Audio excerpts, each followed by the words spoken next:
kami berdua pun kaget kenapa ternyata mereka tidak bisa menunjukkan dengan alasan bahwa itu sudah menjadi dokumen barang bukti. Karena sudah dijadikan barang bukti sehingga tidak bisa dibuka. Nah, kalau saya kan sederhana. Kalau sudah menjadi barang bukti berarti pemeriksaan selesai. Kalau selesai kenapa tidak dilimpahkan ke kejaksaan? Bahkan sudah diberikan fasilitas oleh mediator. Apakah mau hadir atau melalui kuasa hukumnya Hadir dengan luring apa daring? luring atau daring, bahkan sudah disiapkan alatnya juga. Itu tidak mau. Tidak merespon. Pokoknya tidak merespon.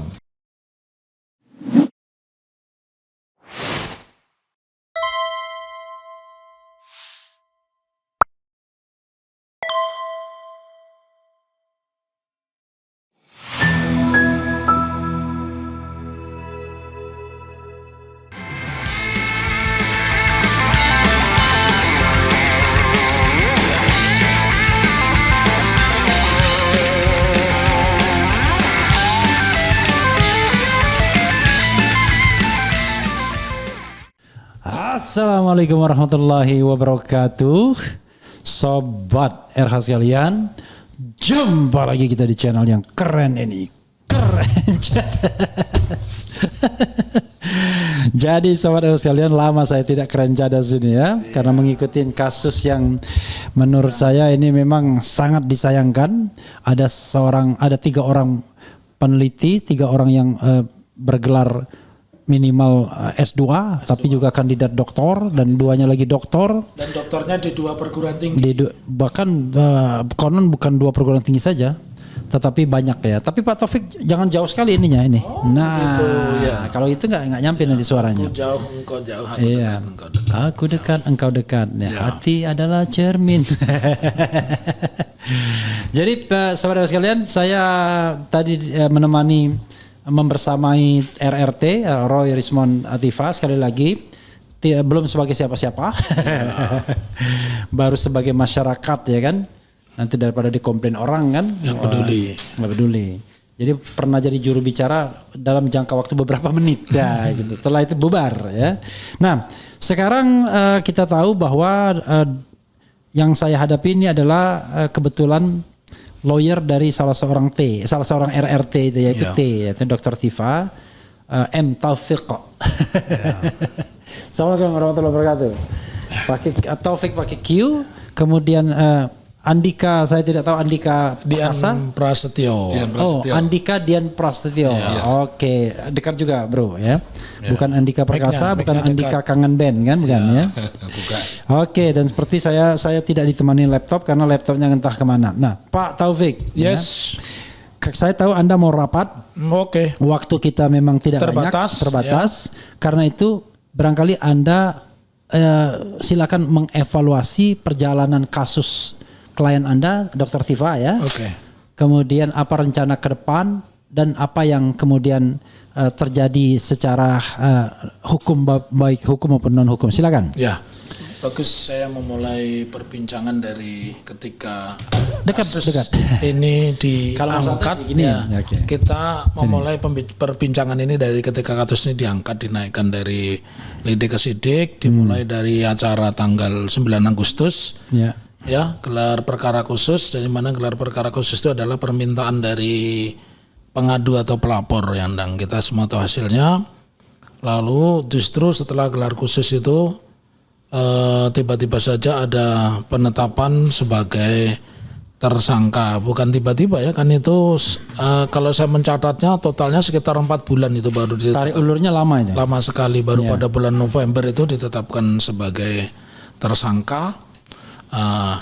Ada beberapa pertimbangan yang ingin saya sampaikan. Pertimbangan sejauh ini buat semua apa itu namanya kalau subscribernya itu Sobat RH. Sobat RH. Sobat RH ya, saya mau sampaikan yang pertama bahwa ketiga klien kami Roy Rismond Syanipar dan Tifa itu posisinya aman-aman saja. Aman-aman saja itu artinya kita harus memaknai bahwa dia sebagai orang merdeka. Sekalipun ada dinamika di dalam pertemuan di Komisi Reformasi Kepolisian. karena saya mendampingi Tifa, jadi ada satu problem psikososial ketika mendampingi saat itu dan sudah terselesaikan, dan mungkin ini sebuah keunikan ya yang hanya dimiliki oleh satu kekompakan antara penasihat hukum dan klien, yang kedua pemahaman seorang advokat. Advokat itu cuma dua prakteknya ketika membela klien di dalam perkara pidana. Satu, sedapat mungkin membebaskan dia dari dakwaan atau tuntutan. Yang kedua, meringankan. Kalau sebisa mungkin meringankan ya. Tetapi kalau tidak bisa keduanya, jangan menambah beban. Karena itu pekerjaan seorang advokat begitu ya. Nah, lalu saya jelaskan di dalam peristiwa perkembangan selanjutnya, Dokter Tifa ini kan ditanya sekitar 163 pertanyaan, tetapi kita selesaikan dengan satu jawaban. Jadi biar paham, 163 itu ditanyakan semua, makanya waktunya 10 jam, tetapi setiap jawabannya sama. Bukan 163 dijawab dengan satu pertanyaan. 163 juga dijawab dengan 163, tapi kalimatnya sama. Apa kalimatnya? Saya hanya bersedia diperiksa jika ijazah asli ditunjukkan dan laporan polisi mereka diperlihatkan kepada saya. Kenapa? Karena inilah tadi yang saya bilang, pekerjaan penasihat hukum itu meringankan, syukur-syukur membebaskan. Kenapa saya bilang? Kalau di dalam berita acara pemeriksaan hanya menyebut peristiwa seperti itu, sementara kasusnya ini delik aduan bahwa di situ harus ditemukan setidaknya 2 unsur, ada niat jahat dan tujuan jahat. Dan kalau itu perkara yang berkaitan dengan pasal 310, 311 yang ancamannya itu paling tinggi adalah 4 tahun, ya, kemudian ditambah pasal 27 ayat 3, 27A ya, kemudian pasal 32, pasal 35, pasal 45 dan pasal 48 ya. Saya kalau mengatakan sebagai seorang ahli pidana itu klasternya, kelompoknya, golongannya itu adalah golongan penghinaan. Kalau penghinaan sekalipun dengan menggunakan undang-undang yang ancamannya tinggi, tetap menginduknya itu sebagai delik aduan yang absolut. Absolut itu hanya bisa diperiksa kalau yang merasa dirugikan mengadu begitu ya. Nah, singkat cerita, apa yang kami sampaikan di situ sampai dengan 10 jam pemeriksaan itu yang kemudian berakhir dengan diperbolehkannya pulang ya, diperbolehkannya pulang dengan satu catatan, harus wajib lapor, meskipun kalau kita bicara menang-menangan wajib lapor itu di KUHAP nggak ada.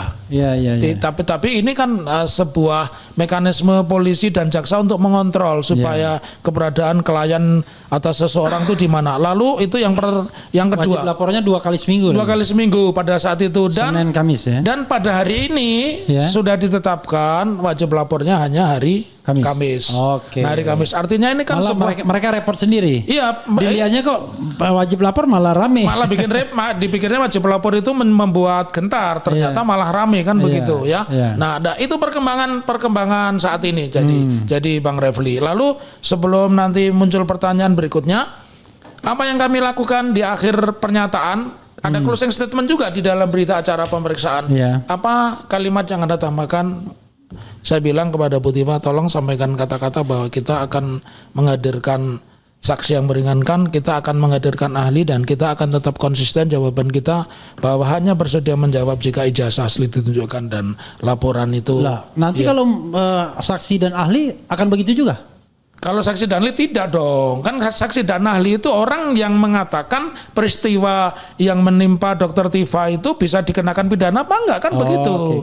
Berbeda kan? Saya kira syarat yang ditunjukkan begitu juga didoktrin. Bukan, maksud saya di dalam pernyataan terakhir ada 3 kalimat.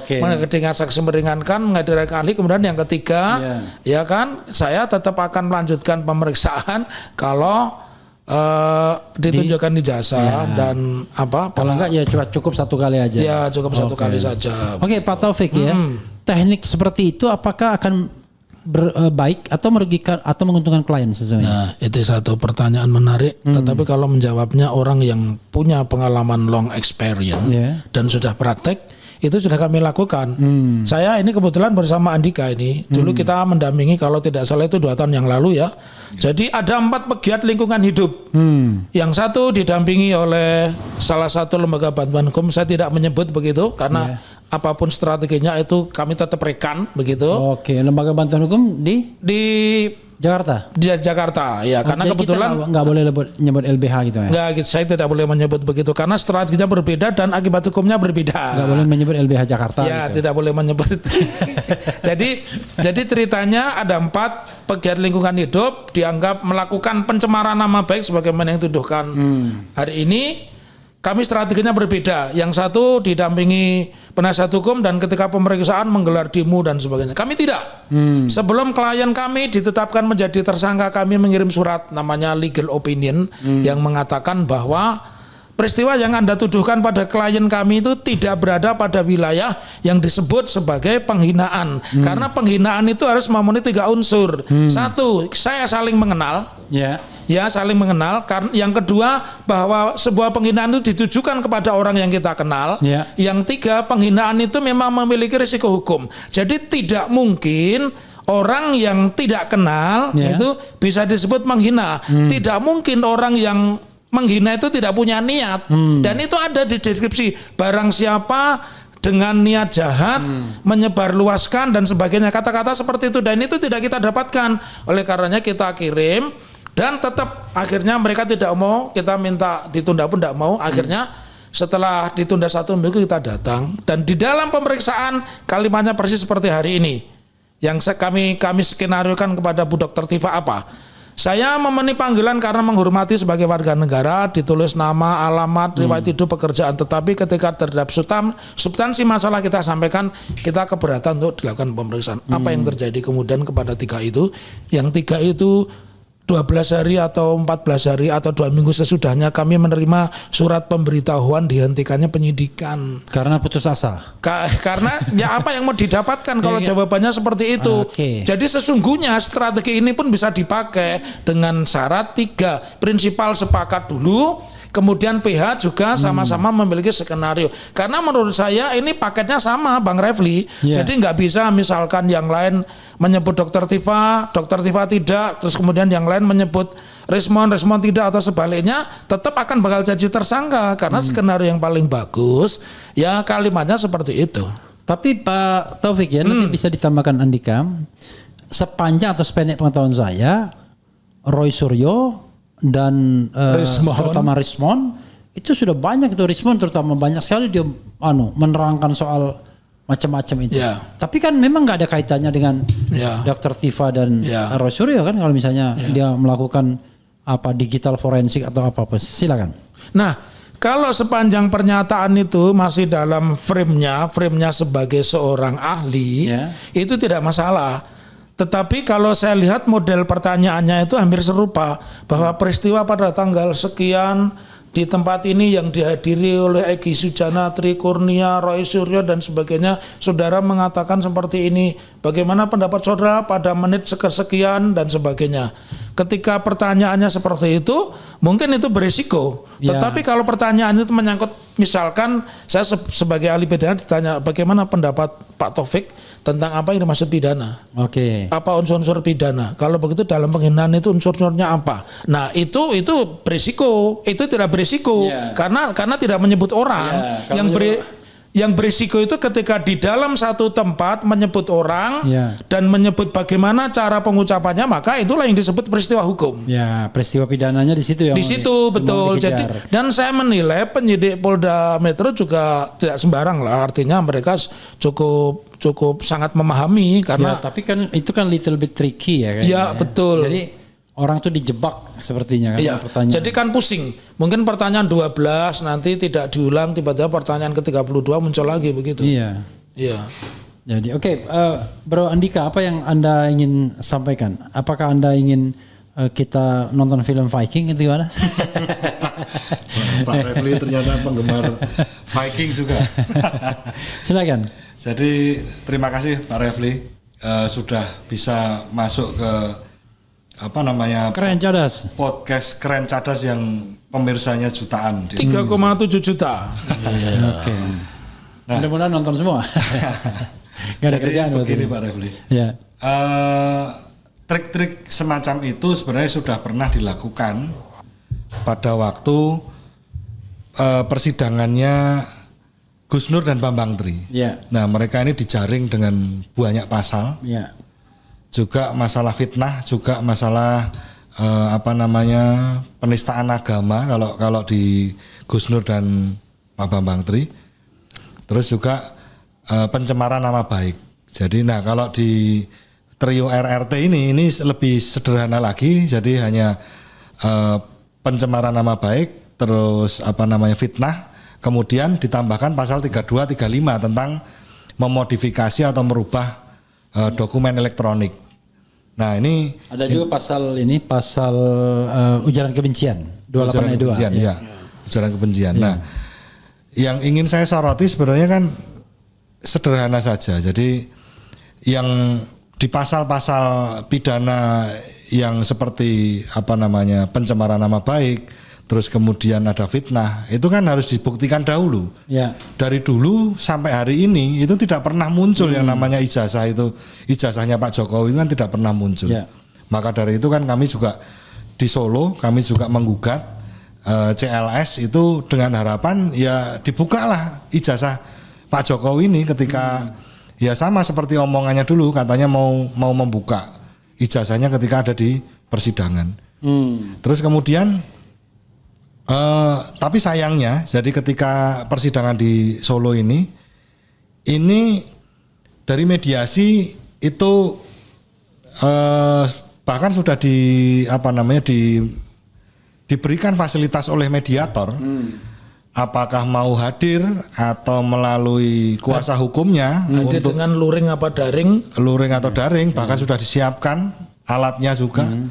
Itu tidak mau, merespon. Pokoknya tidak merespon, begitu. Malah memilih untuk mengadukan ke Jakarta. Betul. Nah, itu yang agak janggal, dan ini kan bertentangan dengan asas ultimum remedium. Jadi harapan kita kan perdatanya dulu ini harus dibuktikan. Ijazah ini asli atau palsu dulu. Jadi kalau ini memang asli, ya termul kan boleh berbahagia, Pak. Jadi oke lah Pak Roy Suryo mungkin dan Bang Rismon dan Dr. Tifa, kalau memang beliau salah ya oke, silakan diproses. Tetapi ketika barangnya yang menjadi perdebatan ini tidak pernah dibuktikan, masyarakat tidak pernah tahu ini barang wujudnya seperti apa. Terus kemudian yang kemarin saja Bambang Tri dan Gus Nur saja sudah dipenjara. Masa sekarang mau makan korban lagi? Mungkin kita perlu tanya Bahlul, barangnya bagus apa enggak begitu. Itu barang bagus. Terus kemudian yang terakhir Pak Refli, yang saya prihatin yaitu tentang penggunaan pasal 32, 35 Undang-Undang ITE. Sepengetahuan saya Undang-Undang ITE itu hanya untuk undang-undang transaksi elektronik. Jadi undang-undang itu dibuat karena memang negara kita itu sedang dalam transisi dari transaksi yang biasa begitu, kemudian beralih ke elektronik. Maka dari itu perlu payung hukum, perlu perlindungan bagi para pelaku transaksi kan begitu. Nah, ketika pasal yang dikenakan itu adalah memodifikasi sebuah dokumen elektronik, ini sebenarnya permasalahan seperti ini banyak gitu loh, Pak Refli, di masyarakat. Contohnya seperti penipuan-penipuan di Facebook. Katakanlah si A transfer ke si B, kemudian harusnya transfer 10 juta tetapi hanya transfer 1 juta, kemudian diedit lah screenshotnya itu seakan-akan itu 10 juta. Ya menurut saya itu yang kena seharusnya. Itu yang kena pasal 32. Tetapi kalau seandainya Pak Roy Suryo, Dr. Tifa, dan Bang Rismon itu hanya mengunduh, kemudian tidak ada niat jahat untuk menggunakan dokumen itu, ya harusnya tidak kena kan begitu. Apalagi yang mohon maaf, perkara-perkara yang penipuan seperti itu tadi, ketika kita laporan di kepolisian, berapa ratus, berapa juta yang numpuk dan tidak dikerjakan. Dan yang menarik, entah Pak Tope atau Pak Andika, pasal 35 itu bicara tentang dokumen yang seolah-olah otentik. Jadi dia mengedit dokumen agar tampak otentik. Seperti otentik. Kan dalam faktanya boro-boro Rosyuro bilang dokumen otentik, dia bilang dokumen palsu. Palsu. Di mana dia konsisten? Kok bisa itu dikenakan begitu? Ya, menurut kecuali saya kecuali dia ngedit lalu ini loh. Barangkali misalnya pretend itu Dian Sandi. Oh ini yang aslinya, padahal itu nggak asli. Ini kan sebaliknya, dia justru ingin mengatakan itu tidak asli, tidak otentik. Lalu kenapa pasal tetap? Kalau kami mendampingi dari awal kan banyak orang terkejut ya. Banyak orang terkejut, itu layak mereka nanti pasti setelah pemeriksaan ditahan.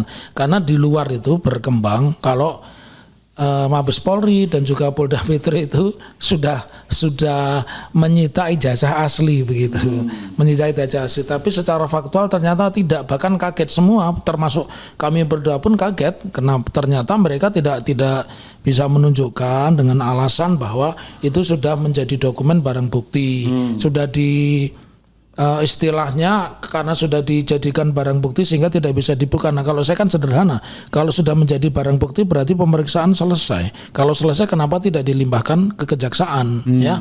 Nah berkaca dari tadi maka itu yang kalau saya melihat cara berpikir yang ahistoris, jadi nggak urut begitu. Ketika kita menuduh adanya pemalsuan, justru ditunjukkan dulu bukti aslinya yang mana, nanti disejajarkan dan masyarakat itu harus dimengertikan ini yang asli, ini yang palsu. Sama juga ketika negara ini menangani perkara uang palsu kan dibedakan ini uang asli, ini uang palsu. Bahkan masyarakat diberikan penjelasan ini loh ciri-ciri uang palsu, ini ciri-ciri uang asli begitu. Nah, oleh karenanya kalau kita melihat bahwa pasal 32, pasal 35 mengubah ya, tentunya saya lebih melihat bahwa dengan menggunakan pasal 35 dan 32 itu berkeinginan di dalam pemeriksaan itu bisa dilakukan penahanan begitu, saya hanya melihatnya itu. Nah, saya mengkajinya sebagai orang yang menulis buku undang-undang ITE bukan undang-undang subversi. Cara menyebut pasalnya pun juga tidak benar. Di mana-mana kalau pidana itu disebut dulu kejahatannya, barang siapa melakukan perbuatan ini di penjara misalkan 8 tahun, denda setinggi-tingginya 1 miliar. Lalu kemudian normanya apa? Sementara ini kebalik, pasal 32, 35 itu norma, tidak ada sanksinya begitu loh. Nah, jadi berkaca dari peristiwa itu, maka hukum acara itu seperti yang sering Bang Refli sebut, di dalam hukum acara pidana kita juga berlaku istilah one mechanism for all, satu mekanisme yang sama, apakah itu undang-undang ITE, apakah itu penipuan, penggelapan, penghinaan itu sama. Jadi yang disebut sama mekanisme yang sama untuk sebuah peristiwa pidana, maka yang pertama kali untuk mencukupi supaya perkara ini nanti bisa lari ke pengadilan sesuai pasal 184 dan 185 harus dicukupi bukti dulu. Kalau tanpa dicukupi bukti hanya mengatakan bahwa resornya dianggap mengedit sementara tidak pernah hingga pemeriksaan hari ini hingga penetapan tersangka barbuknya apa tidak pernah disebut. Menurut saya itu cara pemeriksaan yang ahistoris dan itu bertentangan dengan prinsip-prinsip umum tentang penetapan tersangka. Penetapan tersangka itu selain didasarkan pada niat, perbuatan yang dilarang dan ada sanksi, maka bukti materialnya itu harus ada dulu. Bukti materialnya ya setidak-tidaknya itu ijazah atau transkrip atau apa yang bisa melegitimasi bahwa apa yang dilakukan oleh Rosario Rismond dan Dr. Tifa itu adalah mengubah data sehingga data palsu. Nah, yang berikutnya kalau saya melihat sumbernya sebenarnya sama loh itu. Sumbernya sama dari apa yang diunggah oleh Dian Sandi pada 1 April 2025 yang sudah ditonton lebih kurang 7,9 juta. Nah, menurut saya kalau mereka yang mengomentari itu mengedit itu dianggap sebagai merubah data, nah tentunya yang data itu dianggap asli atau tidak. Itu pertanyaannya. Jadi kalau merubah sesuatu itu tidak dibuktikan keabsahannya ya tidak ada perbuatan pidana. Saya lebih jauh lagi, tidak ada perbuatan pidana begitu. Pak Taufik, Anda sudah ditunggu. Saya mau memberikan kesempatan closing statement. Kasihan Anda. Tapi dari Andika dulu closing statement, tambahkan lalu closing statement, silakan. Ya, terima kasih Pak Refli. Sebenarnya simpel saja ya. Dalam permasalahan ijazah yang sudah bertahun-tahun, karena kan saya mendampingi itu kan masalah ijazah ini sebenarnya kan dari dulu. Jadi dari zamannya Gus Nur, Pak Bambang Tri, kemudian berlanjut sekarang ini, kebohongan itu akan sulit ditutupi. Tetapi sebuah kebenaran itu pasti akan gampang sekali ngomongnya begitu. Jadi kebenaran itu ya seperti Pak Arsul Sani katakanlah. Akan menemukan jalannya ya. Pak Arsul Sani ketika dia dituduh ijazahnya palsu, Pak. Enggak, dia langsung konferensi pers, ini ijazah saya, ini begini, selesai langsung. Walaupun belakangan ada juga surat elektronik yang mengatakan bahwa universitas dia tempat dia mendapatkan tidak punya akreditasi untuk ijazah. Jadi ijazahnya yang sangat mungkin asli dari universitas yang bersangkutan, tapi institusinya tidak berhak. Itu palsu juga. Tapi paling tidak beliau nanti ketemu UTS juga dong. Tapi paling tidak beliau adalah sebuah contoh, Pak. Ya mungkin Pak Arsul Saninya yang tidak tahu kalau jadi memang mekanismenya udah benar dia, ya kan? Perkara substance-nya kemudian agak tidak benar, ya, patut dilakukan juga. Nah, maka dari itu Pak Jokowi ini seharusnya kan sebagai seorang tokoh bangsa, mantan presiden ke-7 ya, seharusnya memberikan contoh yang baik lah. Apalagi kan diidolakan para pengikutnya kan ya. Banyak juga kan pengikutnya sebagai dewa. Ya, sebagai dewa, sebagai nabi. Dewa mabuk. Jadi kalau memang seperti itu ya berilah contoh yang baik, berilah contoh yang wajar. Jadi kalau seandainya beliau itu memang punya ijazahnya asli, Pak, dan tidak dikeluarkan, justru mempidanakan orang lain. Betul itu. Ada pernyataan yang ya kita harus lihat dulu kondisi psikologisnya bagaimana. Tapi kalau memang ya mohon maaf tidak asli, ya seperti ini. Kira-kira begitu, Pak. Pak Taufik, pakai Q. Saya ada 2 statement. Seringkali muncul pertanyaan loh. Itu polisi sudah menyatakan sah, kemudian UGM sah. Saya mengatakan sebuah peristiwa yang disangsikan kebenarannya dan sudah bergulir ke pengadilan, maka sah dan tidaknya yang menyatakan adalah pengadilan. Ya, itu sebagai seorang ahli pidana. Kemudian yang kedua, saya ingin mengatakan kaitannya dengan peristiwa ini tadi belajar dari Arsul Sani ya. Arsul sorry. Nanti itu dulu sutradara ya. Kalau Arsul Sani ya sudah almarhum. Ya. Kalau ini belum almarhum ya. Arsul Sani. Nah, saya ingin mengatakan begini. Di dalam teori hukum, apalagi kalau kita menganggap hari ini yang berlaku adalah hukum positif, maka cuma simpel sebagai ahli pidana saya mengatakan seseorang, apalagi negara, silahkan menegakkan hukum tapi dengan cara-cara yang tidak melanggar hukum. Dan ini ada pada peristiwa yang namanya Arsul Sani. Sekalipun dia dituduh melakukan kejahatan, dia membuktikan itu. Dan dia tidak menempuh langkah-langkah pidana karena mungkin juga khawatir ini ijazah beneran atau ruko kan begitu. Tetapi setidaknya ini yang saya katakan bahwa tesis yang terpenting itu tidak boleh seseorang menegakkan hukum itu dengan cara melanggar hukum. Harus kita hindari penjara, masukkan penjara dan sebagainya. Itu tidak dibenarkan. Dan itulah yang harus saya tentang. Tetap keras. Ya, saudara sekalian, sayang sekali ya, karena beliau ini akan rapat tim Dr. Tifa. Jadi sekali lagi memang walaupun mereka kompak RRT, tetapi memang mereka di backup oleh lawyer masing-masing. Masing-masing terakhirnya berbeda. Jadi mungkin jalannya berbeda, ilmunya juga berbeda, tetapi perbedaan di antara kita. Jadi saudara-saudara itu saja ya. Mudah-mudahan mereka tiba, jangan disebutkan rumah makannya ya. Oh, tidak usah disebutkan. Di Jakarta Man juga tidak usah kita sebut. Jakarta Selatan aja. Luas Jakarta Selatan. Wassalamualaikum warahmatullahi wabarakatuh.